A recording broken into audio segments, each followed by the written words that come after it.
রাধা কৃষ্ণ প্রাণ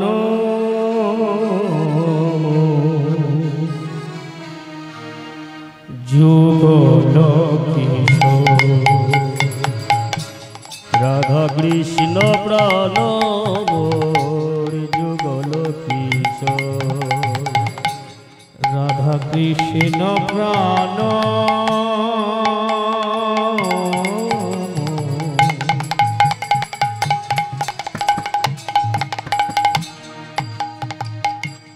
যুগল কিশোর। রাধা কৃষ্ণ প্রাণ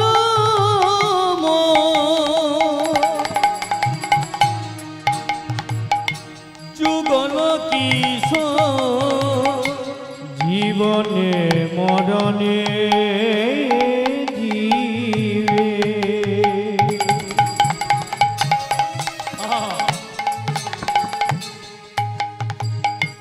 জীবনে মরণে জীবে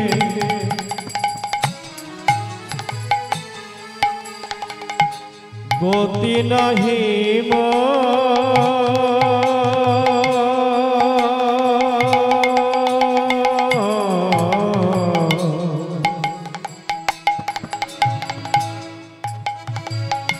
যুগল কিশোর। বলো রাধা কৃষ্ণ প্রাণ মোর যুগল কিশোর। বলো রাধা কৃষ্ণ প্রাণ মোর যুগল কিশোর। কালিন্দির কুলে কেলি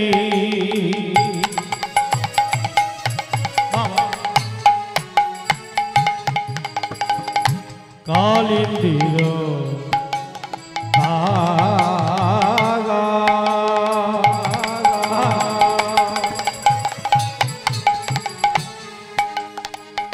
কালিন্দির কুলে কেলি কদম্বের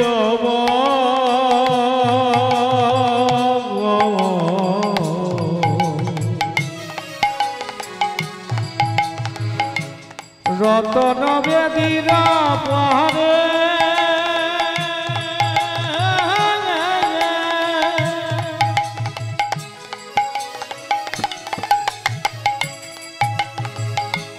বসাব দুজন।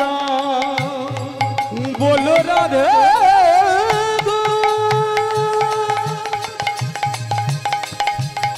অগণে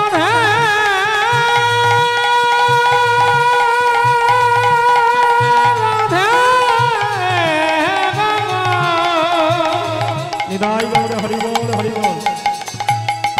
বলো রাধে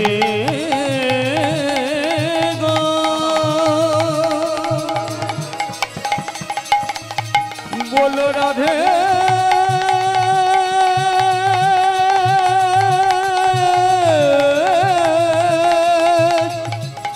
বলো রাধে কালিন্দির কুলে কেলি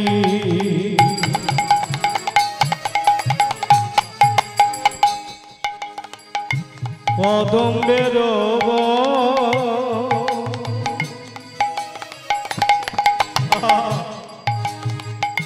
রতন বেদির পরে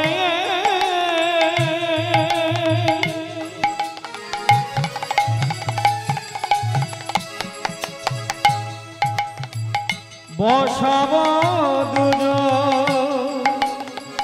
শ্যাম গড়ি অঙ্গে দিব শ্যাম গড়ি অঙ্গে দিব শ্যাম গড়ি অঙ্গে দিব শ্যাম গড়ি অঙ্গে দিব চন্দনের গন্ধ চামর ধুলাব কবে মেরে মুখ চন্দ্র। বলো রাধা কৃষ্ণ প্রাণ মোর যুগল কিশোর। বলো রাধা কৃষ্ণ প্রাণ মোর যুগল কিশোর। বলো রাধা কৃষ্ণ প্রাণ মোর যুগল কিশোর। ললিতা বিশখায়াদি সখায়াদি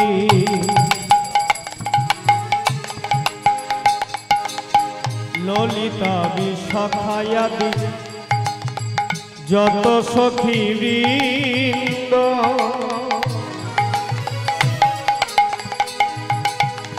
আজ্ঞায় করিব সেবা চরণ রবিন্দ ললিতা বিশাখায়াদি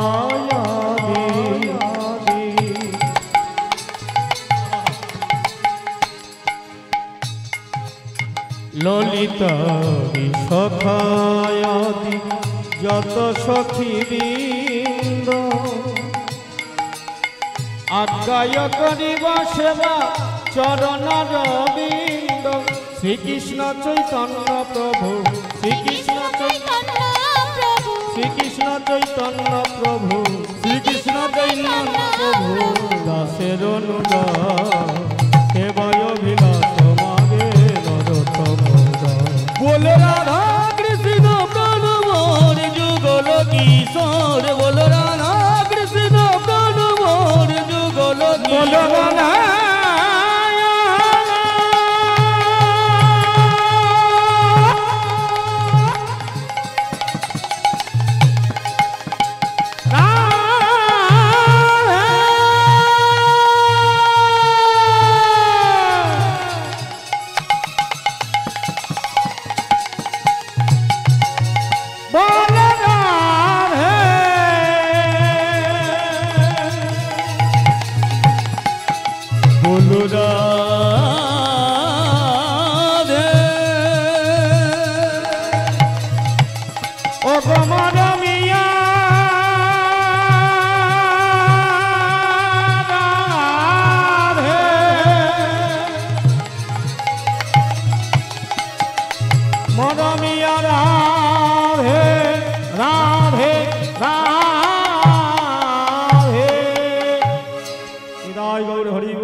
বন্দে হং শ্রী গুরু আস্তে আস্তে মায়েরা আস্তে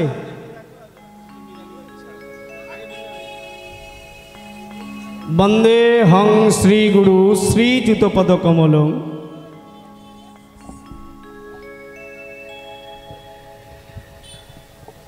শ্রী গৌরন বৈষ্ণবাংশ্চ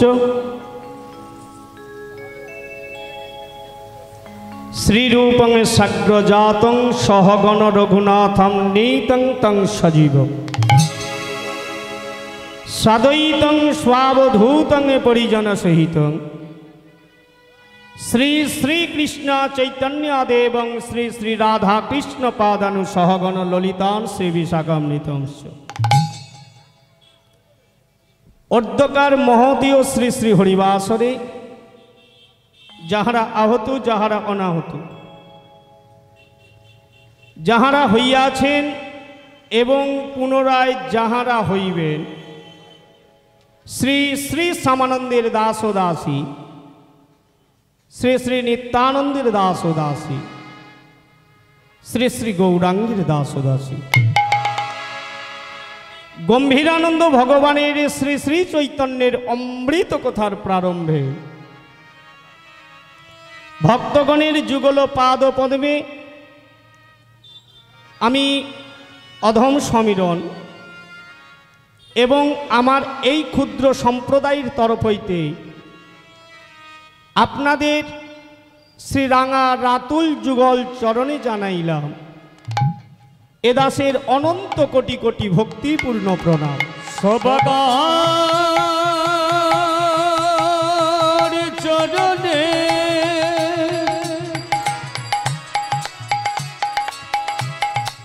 সবার চরণে আমি জানাইলাম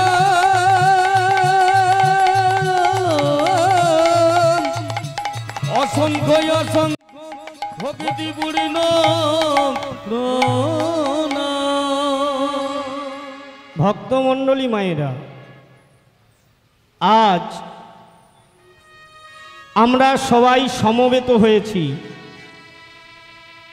এই মহামায়া এবং বাবা বড় ঠাকুরের আশ্রমে 28তম, তাই তো 28তম প্রতিষ্ঠা দিবস উপলক্ষে এই শ্রী শ্রী শুভ মহতীয় হরিনাম যজ্ঞের বাসরে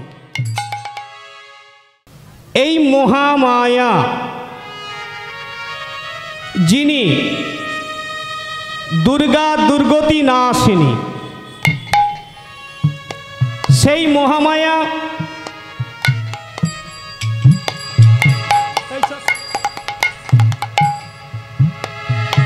এবং বাবা বড় ঠাকুরের মন্দির প্রাঙ্গণে আমরা এসেছি।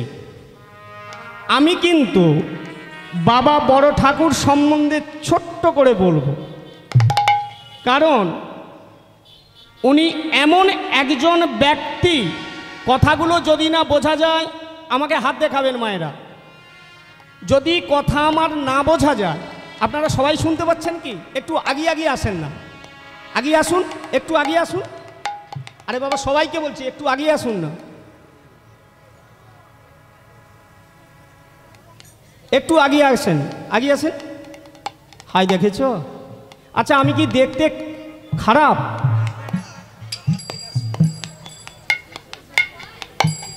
না, প্রসাদের এখানে শেষ হবে না, প্রসাদ এমন দিচ্ছে। একটু আগিয়ে আসুন, সামনের দিকে, এদিকে আগিয়ে আসুন। হ্যাঁ একটু আগে। ও আচ্ছা, ওখানটা উঁচু বলে ঠিক আছে, আচ্ছা তাই, ঠিক আছে, ঠিক আছে, ঠিক আছে। আপনাদের চরণে বিনম্র আবেদন, কমিটির প্রসাদের এখানে শেষ নাই। প্রসাদ মানে কৃপা, প্রসাদ অফুরন্ত আছে, আপনারা আস্তে আস্তে যে প্রসাদ পেয়ে যাবেন। কিন্তু আমি যে কথাগুলো বলবো, যদি আমার এই কথা আপনারা না বুঝতে পারেন, আমাকে কিন্তু হাত দেখাবেন যে আমি বুঝতে পারছি না, ঠিক আছে? তবে বড় ঠাকুরের নামে আমি একটু অল্প কথা বলবো, কারণ আছে কিছু। উনি এমন একজন দেবতা, উনি ওনার প্রশংসা চায় না, কখনো চায় না উনি ওনার প্রশংসা। প্রথমে মহামায়াকে নিয়ে বলবো, আপনাদের মতো মা যিনি অসুর নিধন করেছিলেন, মহিষাসুর, মা জগৎকে শিক্ষা দিতে চাইলে আমি মহিষাসুরকে বধ করেছি। কিন্তু মানব জীবনে 6টা অসুর আছে, এটা সবাই জানে, প্রত্যেকটা কীর্তনই আমরা বলি 6টা অসুর: কাম, ক্রোধ, লোভ, মোহ, মদ, মাশ্চর্য। যদি মায়ের শরণাগতি হওয়া যায় তাহলে কিন্তু এই 6টা অসুর বধ হয়ে যায় আমাদের, ঠিক আছে? তো মায়ের গুণানুগুণ কীর্তন করার আগে আমি সবাইকে একটু অনুরোধ করব, হাতটা যদি জোড়ো করেন। তং স্বাহা, তং স্বাহা, তং সদা, তং হি বষৎকার শরৎমিকং সুধাতমক্ষারি নিত্যে ত্রিধা মাত্রাত্মিকা স্থিতা অর্ধমাত্রা স্থিতা নিত্যা জানুরিচর্য বিশেষত তমেব স্বাতং সাবিত্রী তং দেব জননী পরা তয়ৈব ধার্যতে সর্বং তয়ৈতৎসিচ্যতে জগৎ তয়ৈতৎপল্লতে দেবী তমৎসন্তে চ সর্বদা বিসৃষ্টো সৃষ্টিরূপা তং স্থিতিরূপা চ পালনে তথা সংহৃতিরূপন্তে জগদহস্য জগন্ময়ে মহাবিদ্যা মহামায়া মহামেধা মহাশ্রিতি মহামোহ চ ভবতি মহাদেবী মহাসুরি প্রকৃতিস্তং হি সর্বস্য গুণত্রয় বিভাবিনী কালরাত্রির মহারাত্রি মোহরাত্রিশ্চ দারুণা তং শ্রেষ্ঠমীশ্বরী তং হীস্তং বুদ্ধি বুদ্ধলক্ষ্মণা লজ্জা পুষ্টি তথা তুষ্টি তং শান্তি খন্তিরেব চ খড়িগিনী শুলিনী ঘোরা গদিনী চক্রিনী তথা শঙ্খিনী চাপিনী বাণভূষণ্ডী পরিঘায়ুধা সৌম সৌমতরা শেষ সৌম্যভ্যস্তুতি সুন্দরী পরা পরাণাঙ্গে পরমা তমেব পরমেশ্বরী পরা পরাণাঙ্গে পরমা তমেব পরমেশ্বরী পরা পরাণাঙ্গে পরমা তমেব পরমেশ্বরী।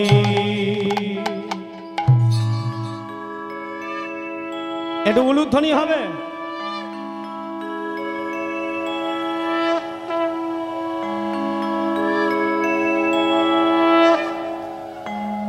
বেশ, হাওড়া জেলার মায়েরা উলু ভালো দিতে জানে, এটা অস্বীকার করা তো যায় না। তবে উলুর জন্য কৃপণতা কেউ করবেন না, উলু একটু দেবেন মাঝে মাঝে। আসরটা গরম থাকবে, কারণ রাস্তার ধারে এমন জায়গায় হচ্ছে, আমিও অন্যমনস্ক হয়ে যাই মাঝে মাঝে, গাড়ির মাঝে মাঝে হর্ন টিপে দিচ্ছে টিট করে।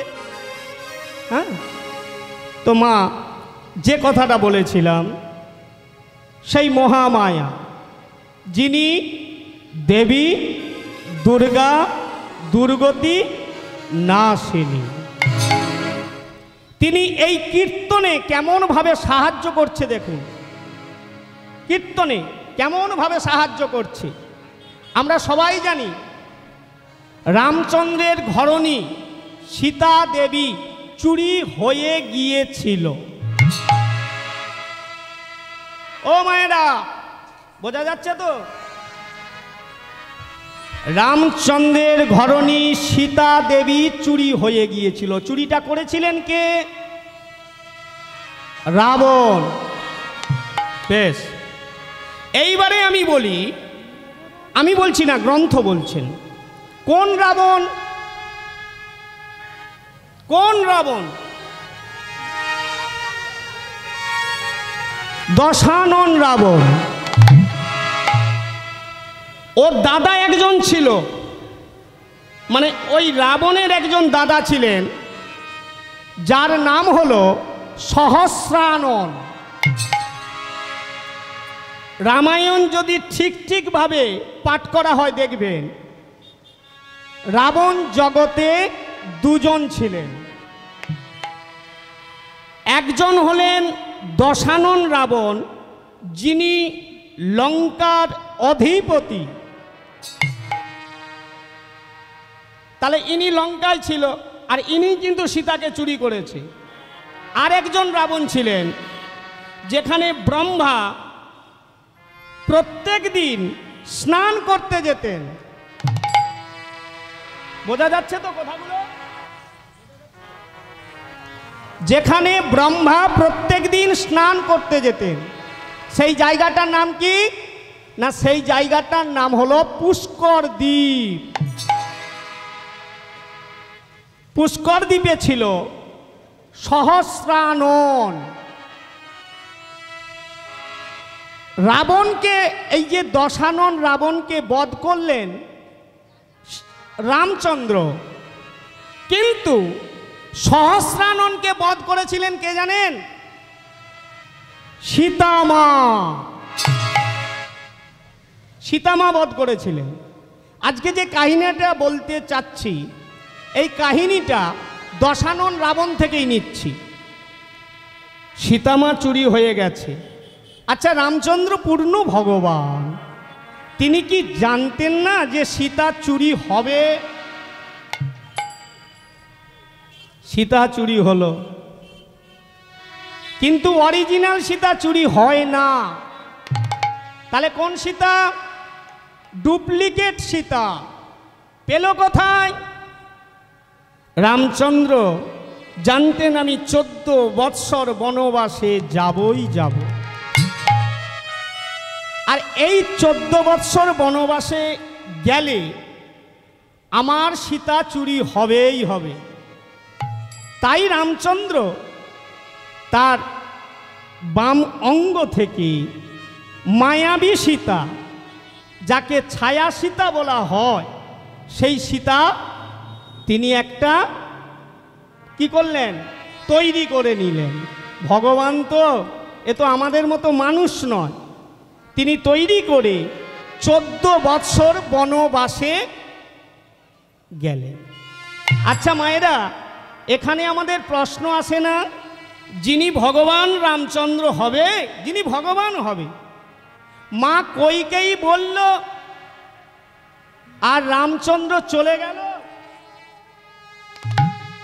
যিনি ভগবান হবে তার কি ক্ষমতা? যিনি ভগবান হবে তিনি তার বউকেই রক্ষা করতে পারলেন না। না, এটা ভুল কথা। ওই কারণেই তিনি মায়াবী সীতা, ছায়া সীতা তৈরি করলেন। এখানে প্রশ্ন যে রামচন্দ্র যে ভগবান, ভগবানের ইঙ্গিত ছাড়া নদীতে বা সমুদ্রে জোয়ার আসে কি? কখনো আসে না। ভগবানের ইঙ্গিত ছাড়া আকাশে সূর্য কোনোদিন উঠবে না। ভগবানের ইশারা ছাড়া আকাশে নক্ষত্র গ্রহ এরা কোনোদিনই আসবে না। সেই ভগবান রামচন্দ্র মা কইকেই বলল আর 14 বৎসরের জন্য বনবাসে ছুটল। তত্ত্ব কি বলছে? তত্ত্ব কোনোদিন চোখে দেখা যায় না। তত্ত্ব তাকেই বলে যাকে কোনোদিন চোখে দেখা যায় না। লক্ষ্য করুন, লক্ষ্য করুন, যেদিনে রামচন্দ্রের রাজ্যাভিষেক হবে আগের দিন মা কৈকেয়ীর কক্ষে গেলেন প্রভু শ্রীরামচন্দ্র। মা, ও মা, কে? আমি রাম। মাগো, একটু দরজাটা খুলবে? আচ্ছা দাঁড়া। দরজাটা খুললেন। কে? মা কৈকেয়ী, ছোট রানী। দরজাটা খুললেন। দরজাটা খুলে বলছে, হ্যাঁ রে বাবা, তুই এখনো ঘুমোস না কেন? দেখেন মায়ের কত ভালোবাসা। সেই মা ছেলেকে কখনো 14 বৎসর বনবাসে পাঠায়? মা, আমার ঘুম আসছে না। আসছে না কেন? আমার মনে একটা গোপন ইচ্ছা জেগেছে, তাই আমি তোমার কাছে এসেছি। আমার যদি মনের বাসনাটা পূর্ণ করো।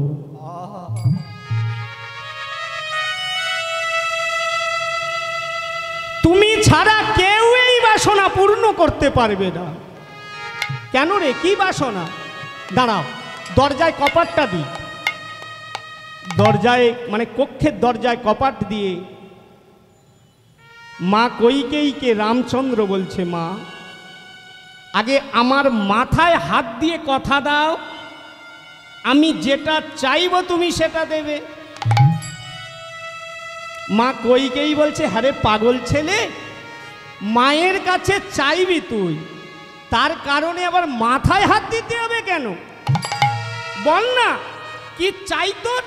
না মা, ভগবান খুব চতুর, খুব চালাক। ওই জন্য একটা গান আছে না, কৃষ্ণ নাম কৃষ্ণ নাম কৃষ্ণ নাম শুনিতে বড় মধু মধু, যে জন কৃষ্ণ ভজে সে বড়ই চতুর। তাই না? কৃষ্ণ নাম, সবাই মিলে কৃষ্ণ নাম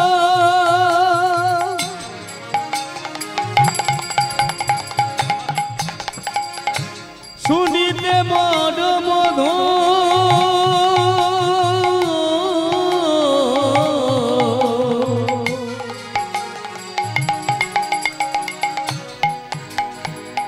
যে জন কৃষ্ণ ভজে নিতাই গৌর হরি সে বড় চতুর। কৃষ্ণ নাম কৃষ্ণ নাম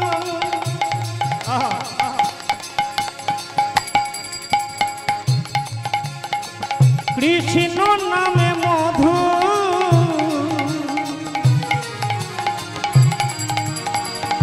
যে জন কৃষ্ণ ভজে সে বড় চতুর। বলো কৃষ্ণ নাম, কৃষ্ণ নাম,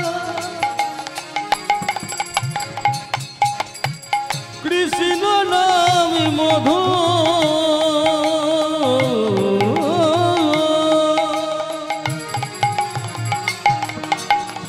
যে জন কৃষ্ণ ভজে সে বড় চতুর। ও মায়েরা, চতুর মানে আমি ভালো কিন্তু লেখাপড়া জানি না, আপনারা মাঝে মাঝে আমাকে একটু সাহায্য করুন। চতুর মানে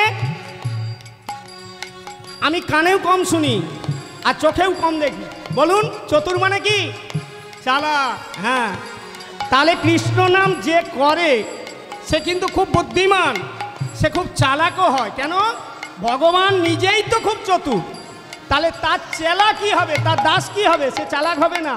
ওই কারণে পদকর্তা বলছেন কৃষ্ণ নাম, কৃষ্ণ নাম, কৃষ্ণ নামে মধু যে জন কৃষ্ণ ভজে সে বড় চতুর। বলো কৃষ্ণ নাম, কৃষ্ণ নাম, কৃষ্ণ নামে মধু যে জন কৃষ্ণ ভজে সে বড় চতুর। ভজ কৃষ্ণ কহ কৃষ্ণ লহ কৃষ্ণের নাম। আহা! কৃষ্ণ নাম নিলে তবে হবে পরিত্রাণ। বলো কৃষ্ণ নাম, কৃষ্ণ নাম, হৃদয় কৃষ্ণ হরি নাম বল। মধু যে জন কৃষ্ণ ভজে সে বড় চতুর। বল কৃষ্ণ নাম, কৃষ্ণ নাম, কৃষ্ণ নামে মধু যে জন কৃষ্ণ ভজে সে বড় চতুর। প্রেম কহ বলিয়ে প্রভু শ্রী নিতাই চৈতন্য শ্রী অদ্বৈত শ্রী রাধা রানী কি। আর একটু ভোল্টেজ বাড়তে পারে না যদি বলেন, কারণ ঠান্ডা তো। আচ্ছা, হাত বের করতে হবে না, এমনি জয় দিলে হবে। জানবেন জয় দিলে জয় হবে। বস, আমি পেছনের মায়েদেরকে দেখতে পাচ্ছি না। বস। প্রেম কহ বলিয়ে প্রভু শ্রী নিতাই চৈতন্য শ্রী অদ্বৈত শ্রী রাধা রানী কি। আরে আগের থেকে একটু বাড়ছে, আর একটু বাড়বে। গাড়ির হর্ন যেন না শোনা যায়। হ্যাঁ, শ্যাম সুন্দর কি, বাহ, গিরিধারী লাল কি, মহামায়া কি। কিন্তু বড় ঠাকুরের নামে জয় দুবনি, অসুবিধা আছে। উনি এমন একজন দেবতা যে কৃষ্ণকে ভালোবাসে না, উনি তার বিপক্ষে কিন্তু সব সময় যায়। খুব সাবধান আপনারা যারা শনিবারে বড় ঠাকুরের ব্রত করেন, ভালো করে মনে রাখবেন, যারা কৃষ্ণকে একটাবারের জন্য ভালোবাসে না, একবারের জন্য ভালোবাসে না, যারা কোনদিন কৃষ্ণ বলে কাঁদে না, যারা কোনদিন তুলসী মায়ের বৃন্দে যিনি মাথায় জল দেয় না, যারা সাধু গুরু বৈষ্ণব দেখলে একটু নাসিকা কুঞ্চিত করে, নাসিকা কুঞ্চিত এই বাঁকানো, নাক বাঁকানো, সাধুগুরু বৈষ্ণব দেখলে যারা নাক বাঁকায়, উট্টিকলি করে, বড় ঠাকুরে তাদেরকে কোনোদিন ক্ষমা করে না। নিতাই গৌর হরি বল। কোনদিন ক্ষমা করে না, তাদের কোনোদিন ক্ষমা করে না। বড় ঠাকুর তাদের কোনদিন ক্ষমা করে না। আমি একটা লীলা লিখেছিলাম এইখানে গান গাইব বলে। লীলাটা 3-4 দিন ধরে লিখলাম। যেদিন ঠিক লেখাটা শেষ হবে আমাকে এমন একটা ইন্ডিকেট করলেন এ বড় ঠাকুর, সেই কারণে আমি আর লীলাটা গাইতে আগ্রহ প্রকাশ করলাম না, ইচ্ছা করলাম না। উনি এমন ন্যায়ের দেবতা যে ন্যায় পথে চলবে, যে সৎ পথে চলবে, যে সত্য কথা বলবে, উনি তাকে কৃপা করে। একটু ছোট করে বলি, ওনার যেই বাঁকা দৃষ্টি, বাবা ক্ষমা করে দিস, বেরিয়ে যাচ্ছে যখন বলে দিই, ওনার যেই বাঁকা দৃষ্টি, ওনার সহধর্মিনী কিন্তু ওই অভিশাপটা দিয়েছে। ওনার সহধর্মিনী,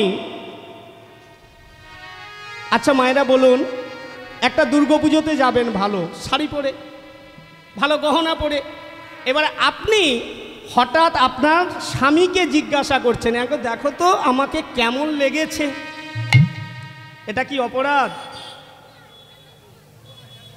অপরাধ নয়, কারণ সে তার নিজের স্বামীকে জিজ্ঞাসা করছে। ওনার সহধর্মিনী এসে শুধু এইটুকুন কথা বলেছে, দেখো আমাকে কেমন দেখতে লাগছে। কিন্তু উনি তখন কৃষ্ণ ভজন করছেন,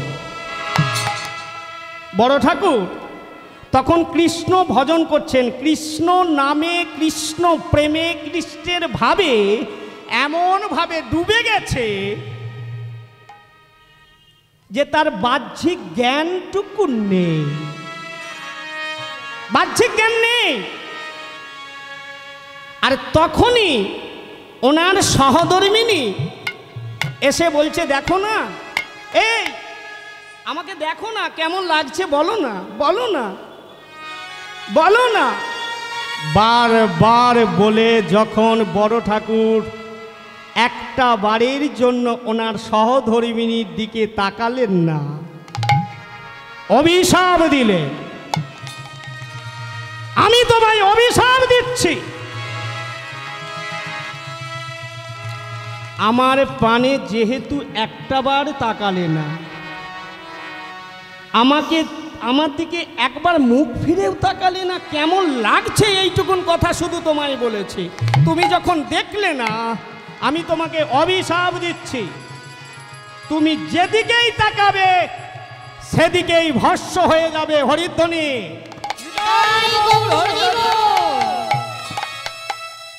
যেই দিকেই তাকাবে সেই দিকেই ভস্ম হয়ে যাবে, অভিশাপ দিলাম তোমাকে। প্রাণনা, কার স্ত্রী না চায় সুন্দর সাজতে, কার সহধর্মিনী না চায় সুন্দর সাজতে। একটা বারের জন্য আমার দিকে তুমি দৃষ্টিপাত করলে না। যেদিন আমি বাবার বাড়ি থেকে এসেছিলাম, আমি তো তোমার হাতটাই ধরে এসেছি। কি অপরাধ করেছি আমি তোমার চরণে যে একটা বারের জন্য আমার দিকে তাকালে না? এই অভিশাপ মানুষ জানতে অজান্তে, যেতে আসতে মানুষ কখন যে ভুল করে ফেলে কেউ বলতে পারে। ভক্তমণ্ডলী মায়েরা, ভোলানাথ দেবাদিদেব ওনাকে আবার অভিশাপ একটা দিয়েছিলেন, বাঁকা দৃষ্টি। আর সহধর্মিনী উনি অভিশাপ দিয়েছিলেন, ওনার স্ত্রীর নাম মান্দা, আরও একটা নাম ছিল, তবে বেশি বলতে চাচ্ছি না। ওরে বাপরে বাপ, খুব তীব্র, এনার মতো তীব্র দৃষ্টি গ্রহ দেবতাদের মধ্যে মনে হয় আর কারণে। যাই হোক, এইবারে আসি মহামায়ার কথা। সেই রামচন্দ্র মা কৈকেয়ীর কক্ষে ছিলেন। কৈকেয়ীর কক্ষে মা কৈকেয়ী কোনো মতে রামচন্দ্রের মাথায় হাত দেবে না, আর রামচন্দ্র উমাকে ছাড়বে না। মা, আমার বড় ইচ্ছা ছিল গো, যদি একটু তুমি মাথায় হাত দিতে প্রতীক। আচ্ছা বাবা, তুই কি এমনি বলা যায় না? বল না, কি কারণে এসেছিস? না মা, তুমি আমার মাথায় হাত দিয়ে প্রতিশ্রুতি করো, আমি যেটা চাইবো তুমি সেটা দেবে। ঠিক আছে, ঠিক আছে, এই তোর মাথায় হাত দিয়ে বলছি, তবে এমন চাইবি না যেটা আমি সংকটে পড়ে যাই। না না মা, সেই রকম চাইবো না। শোনো মা, আমি দুটো জিনিস চাইবো তোমার কাছ থেকে। তুমি তো বাবার কাছে দুটো বর পাও। তুই জানলি কি করে আমি যে তোর বাবার কাছে দুটো বর পাই? আমি জানি মা, জানি। মাকে ধরা দিলেন না, প্রভু অন্তর্যামী ভগবান, তাই না? অন্তরের কথা ভক্তের সমস্তই বুঝতে পারে, তাই মাকে ধরা দিলেন না। আবার বলছে কি শুনুন, তাহলে মা তুমি বাবার কাছে দুটো বর পাও। প্রথম বরে আমার এই যে মাথায় হাত দিলে আমার নামেই ত্রিসত্য পিতাকে করিয়ে নিতে হবে। মা বলল, যেহেতু মাথায় হাত দিয়েছি আর তো কোনো রাস্তা নেই, তবে শুনিয়ে কি চা। ঠিক আছে বল বাবা। মা আমি রাজা হতে চাই না। কেন? কেন তুই চাস না? আমার এই বংশের তুই বড় ছেলে রঘুবীর রাম। তাছাড়া রাজা হওয়ার জন্য যে সমস্ত ক্রিয়াগুলো দরকার, যে সমস্ত চরিত্রগুলো দরকার, সমস্তই তো তোর মধ্যে আছে।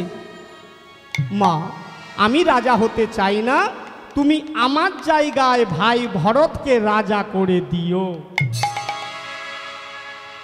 মা বলল, আচ্ছা ঠিক আছে, মেনে নিলাম। দ্বিতীয় কথাটা, মা আমি এ রাজ্যে থাকতে চাই না।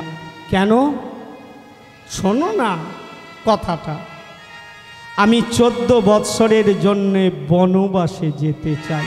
না না না না না না না না না না, আমি আমি আমি তোর মাথায় হাত দিয়ে প্রতিজ্ঞা করেছি। ঠিক আছে, ফিরিয়ে নিলাম, ফিরিয়ে নিলাম বাবা। বলুন তো মায়েরা, পারবেন আপনারা? পারবেন কেউ? যাকে ভালোবাসেন সেই ছেলে যদি বলে আমি 14 বৎসর বনবাসে যাব, কেউ কোনো মা মেনে নেবে?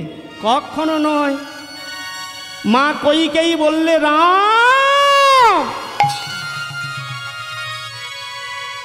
এ তুই কি চাইলি আমার কাছে? রাম শোন বাবা, তোকে ভালোবাসার জন্য তোর ভাই ভরতকে তার মামা বাড়ি নন্দীগ্রামে রেখে এসেছি। তোকে একদিন এক মুহূর্ত না দেখতে পেলে মনে হয় কতদিন আমি তোকে দেখিনি। কিন্তু বাবারে, এই আদেশ তুই আমায় করলি কেন? মাগো, জগতে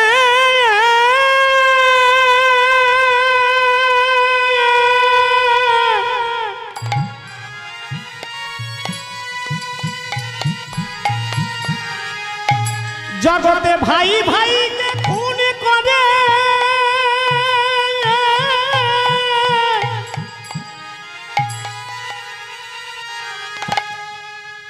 ভাই ভাইকে খুন করে স্বার্থের জন্য।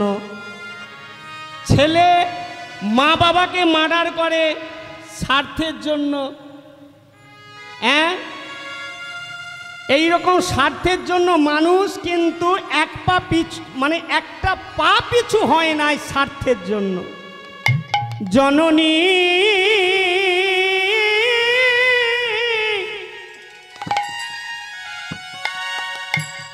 যদি তুমি এই কাজটাই আমাকে সাহায্য করো,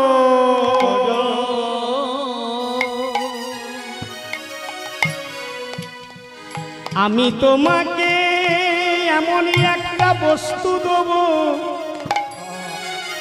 যেটা তুমি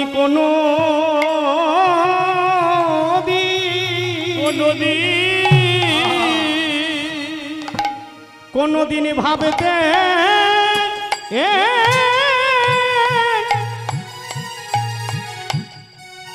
ভাবিতে পারিবে না গো জননী। তোমার মায়েরা বুঝতে পারছেন তো? রামচন্দ্র বলল, মা 14 বৎসরে বনবাসে যাবার জন্য তুমি যদি আমাকে সাহায্য করো, এই দ্বার দেশ রুদ্ধ করা বন্ধ করা রুমের ভিতরে আমি আর তুমি আছি, আমি তোমায় একটা এমন বস্তু দেব যেটা তুমি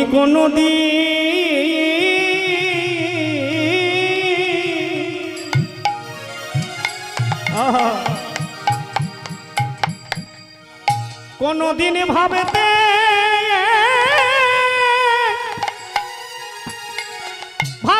পারিবে না।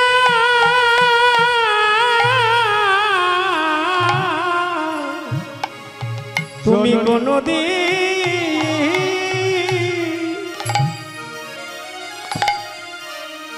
কোনদিন ভাবিতে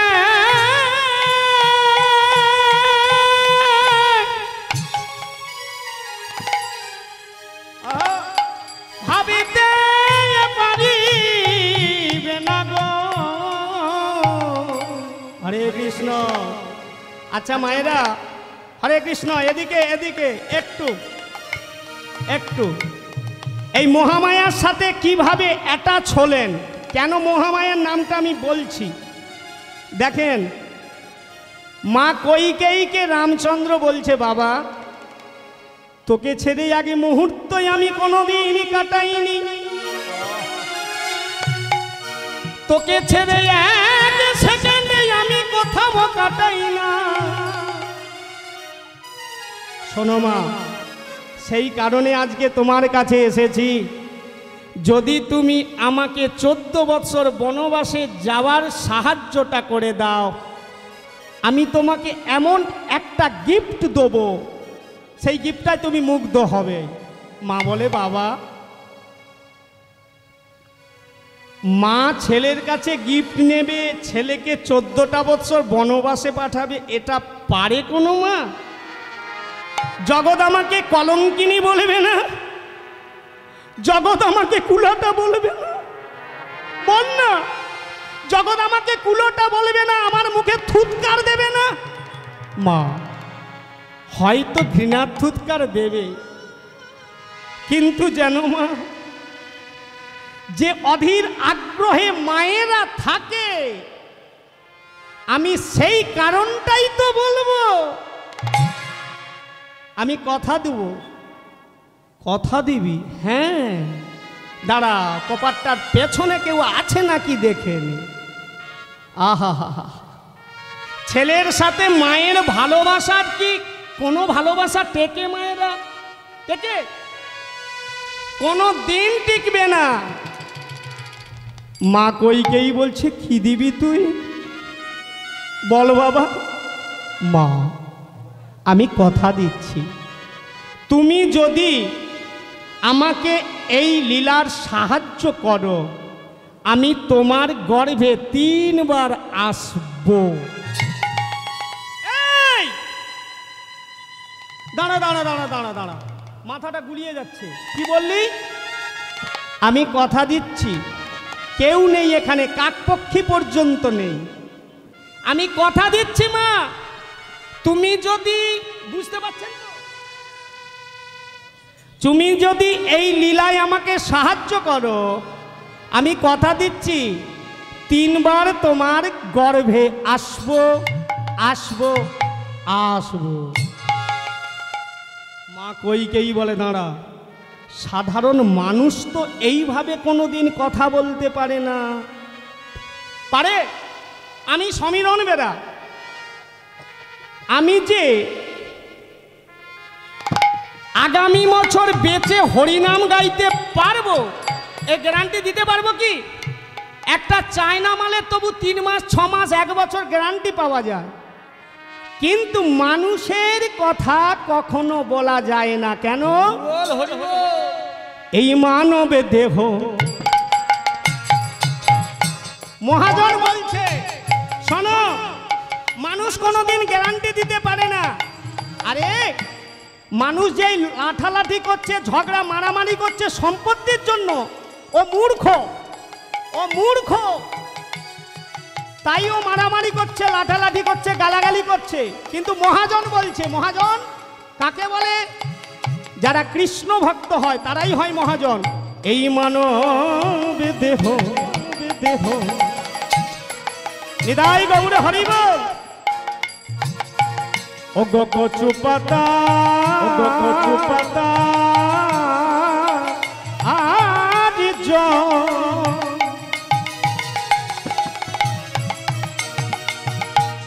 করেছে শুধু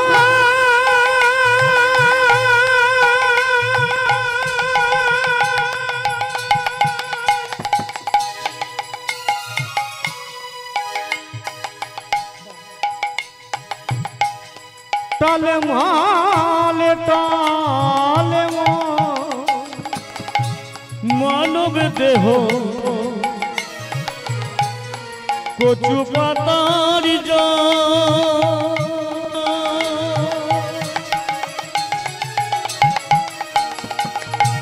করেছে শুধু। নিতাই গৌরে হরি বল হরি বল হরি বল।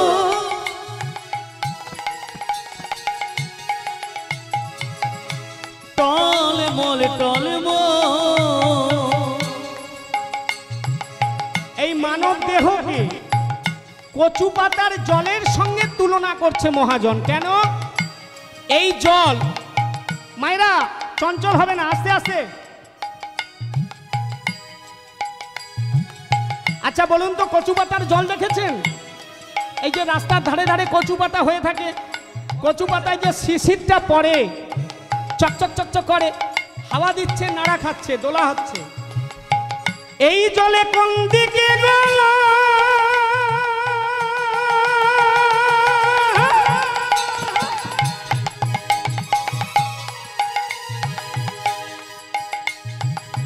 গড়াবে মননা, এ জলে করে দিকে দাও রাবে বলো না। হরে কৃষ্ণ। এই জলটা পূর্বে পড়বে কি পশ্চিমে পড়বে কি উত্তরে পড়বে দক্ষিণে পড়বে, কখন পড়বে কেউ বলতে পারে? পারে? কেউ পারে না। তাই মহাজন বলছে ওসব ছাড়ো, একটা করো, হরি বলো সবাই মিলে। ও গো হরি বলো মন রসনা, মানব দেহের গৌরব করোনা। হৃদয় হরি বল মোর রচনা, মানব দেহের গইর কইর না। ও মনে হরি বল মন, হরি বল মন, হরি বল মনে রসনা, মানব দেহের গৌরব করোনা।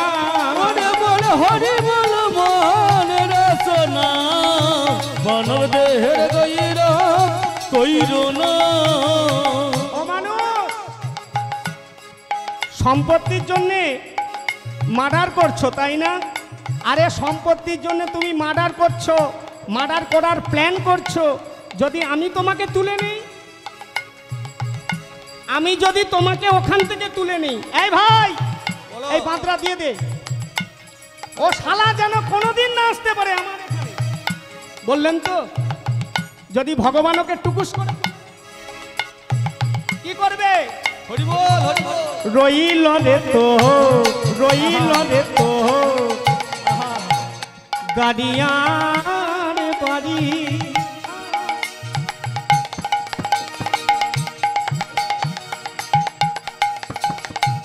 ও মায়েরা, আচ্ছা এখানে মেয়ে দেখার জন্য ঘটক লাগায়, ঘটক লাগায়, কত টাকা করে নেয় বলুন? হ্যাঁ, এই আমার জন্য একটা দেখবেন, আমাদের ওখানে 20,000 25,000 একটা মেয়ে দেখলে। মহাজন বলছে দেখো রইল রে তো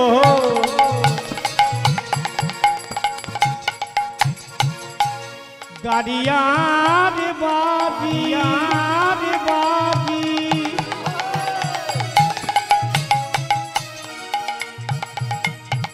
আহা আরে রইল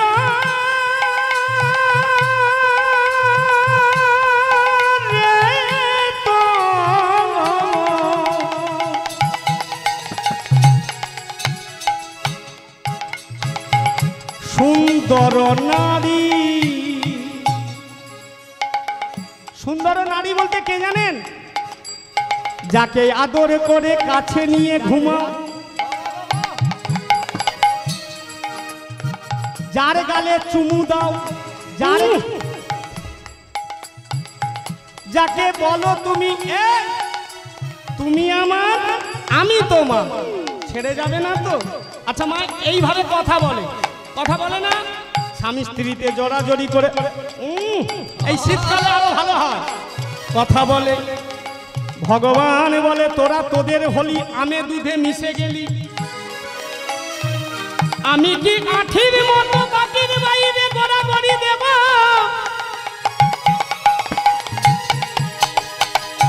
হঠাৎ স্বামীকে যদি তুলে নেয়, বলো হরি,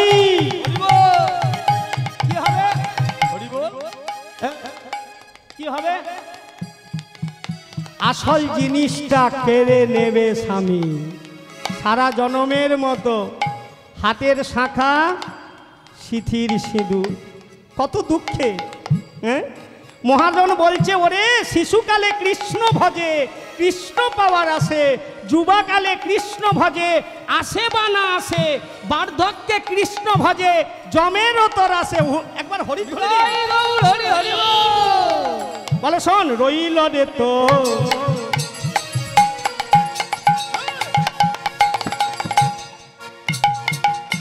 গাড়িয়ার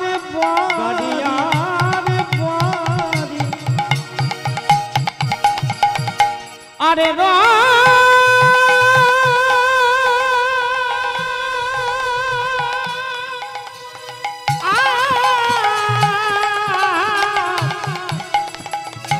আরে রইল।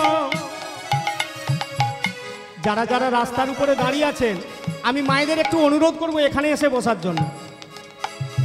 মায়েরা যারা রাস্তার উপরে দাঁড়িয়ে আছেন তারা এখানে একটু আসুন, এখানে আসুন, আসন দিয়েছে। আচ্ছা একটা কথা বলবো, একটু একটা কথা বলি। হাঙ্গামা হলে খোলা ছাদে কিছু থাকে না, কিন্তু দেখুন যেনারা কর্তৃপক্ষ কমিটিবৃন্দ তাদেরকে আমি প্রত্যেকের চরণে প্রণাম জানাই।